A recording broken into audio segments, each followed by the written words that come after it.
As you can see, I'm unscrewing an extremely important fastener essential to the function of the bike. If it's not there, I'll die. And, oh no, it's gone forever. While that was for comedic effect, it's honestly not that far off. We've all been there. We've all been taking off that bolt or put it aside, and for some reason or another, it goes flying and you're never finding it again. Especially if you're in, say, a situation where like you're outside or you're in a foreign place. That bolt's gone. So when it is gone, what do? Well, you get a new one, of course. So how do you find a new bolt for when you lost? Well, you need a few pieces of simple knowledge, and bing, bam, boom, the dads at the hardware store are going to respect you.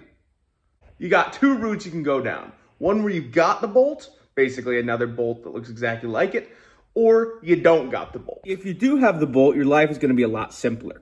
You can either go to the hardware store, and most hardware stores, at least here in the States, have a little gauge which you can just try to thread your nut into and find the right one. You can also buy that same thing online, and they're relatively cheap. There's a good one for about 10 bucks while reviewed on Amazon I saw. I'll go ahead and put a link to it down in the description. You can also do what I do and just try to thread the bolt into some taps until it fits right into one of them. More convoluted and definitely a pretty expensive gauge, but works for me. So let's say you don't have the nut. What do? Well, you need to actually measure some things, unfortunately. Yup, you get out one of these, a thread pitch gauge. Basically, these measure how many threads, the swirly bits, on a screw there are per given distance. So this is an imperial or SAE or American bolt, so it uses inches. I've already gone ahead and measured it, so I know this is the right one, but this is, as you can see here, trying to fit this in one-handed, failing spectacularly. This is 24 threads per inch.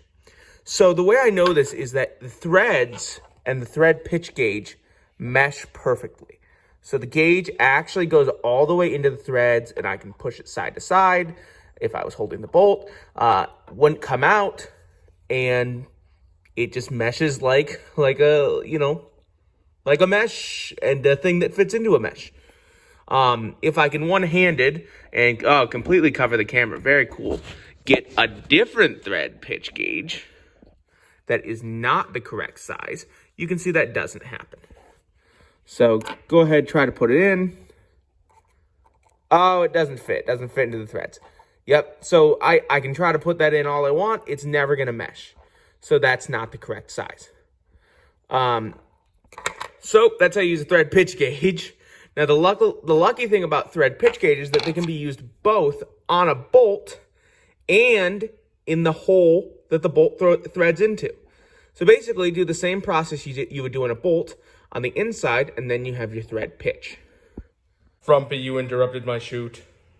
Oh, Frumpy. Then finally, you're just gonna wanna measure the diameter of the hole, and there you go. You've got your size of bolt and your thread pitch. So in the case of this bolt, this is 5/16 by 24 threads per inch. So 5/16-24.